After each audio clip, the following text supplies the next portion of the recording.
Assalamualaikum warahmatullahi wabarakatuh. Selamat sore, salam sejahtera untuk kita semua. Salam Melayu, salam untuk saudara semua yang ada di dalam maupun di luar negeri. Semoga berbahagia. Untuk saudaraku yang sakit, mudah-mudahan cepat sembuh. Yang bekerja mendapat rezeki yang banyak dan berkah. Amin. Kita sudah resmi mendapatkan Ole Romeni ya, sebagai posisi penyerang. Dan kita tahu sendiri Ole Romeni diprediksi akan sangat pas mengisi posisi tersebut. Dan dia artinya sangat pas atau komplit ya, dengan postur tubuh, dengan visi misi yang jelas, yang sudah teruji, dan dia seakan-akan akan menggendong skuad Garuda di dalam jangka waktu yang lumayan lama. Namun perlu diingat ya, seorang Ole Romeni nggak mungkin ya bisa melakukan tersebut, perlu dukungan dan support atau tambahan amunisi lagi ya. Jadi seperti kayak Rafael Struijk dan Ratnan orang Mangun kan punya posisi aslinya bukan penyerang, dia sebagai sayap ya. Ya belum tentu bisa konsisten. Contohnya dalam match terdekat menghadapi Australia, faktanya Ratnar tidak bisa main akibat akumulasi kartu kuning yang menimpa di laga-laga sebelumnya. Sedangkan Rafael Struijk ini dinilai belum terlalu matang setelah makin kesulitan mendapat menit bermain bersama Brisbane di Liga Australia.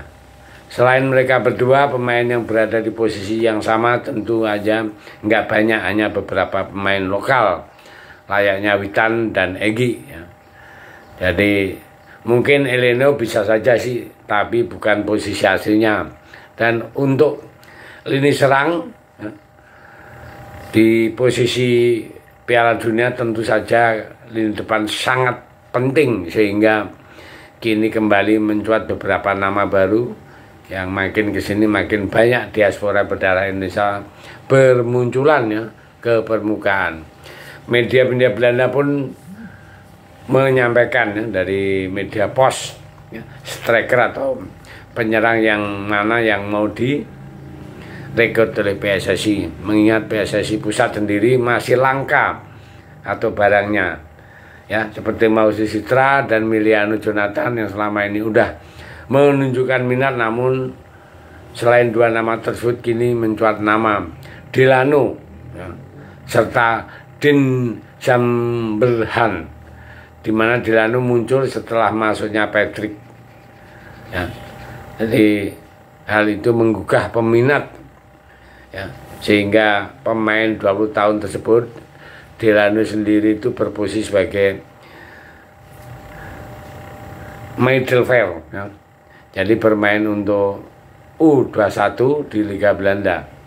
Namun secara statistik pemain ini sudah seringkali mencuri perhatian tim utama, walaupun untuk bersaing di Liga pertama itu sangat berat ya, karena itu Eredivisie sangat kompetitif ya, sangat sulit sekali untuk menembus di level tertinggi.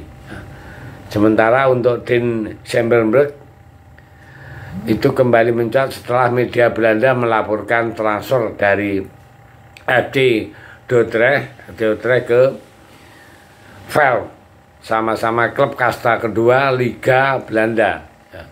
Jadi bursa transfer musim dingin lalu, namun sebenarnya yang merupakan pemain keturunan lama yang pernah diminati oleh PSSI di era Sintayong. Usianya masih 23 tahun dan posisinya sebagai penyerang menjadi sesuatu yang masih dibutuhkan oleh skuad Garuda. Secara kemampuan Dean juga lumayan menjadi andalannya di usianya masih muda ya.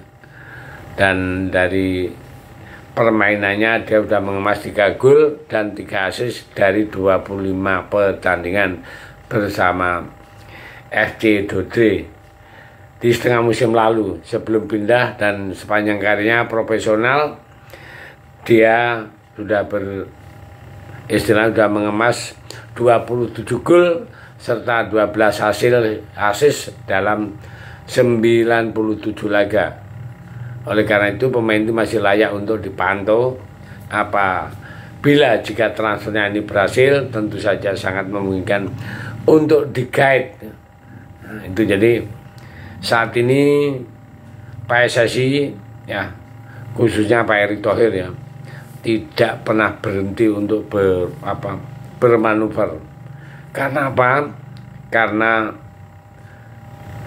Pildun itu dari depan mata ya.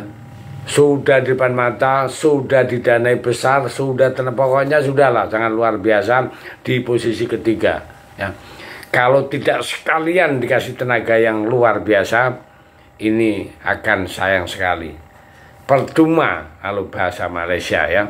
Maka dari itu saya sepakat dengan gerakannya Pak Erick Thohir maupun gerakannya PSSI ya. Gerakan dalam senyap tahu-taunya ada yang dinaturalisasi ya, nggak apa-apa ya, karena waktu itu berjalan terus ya.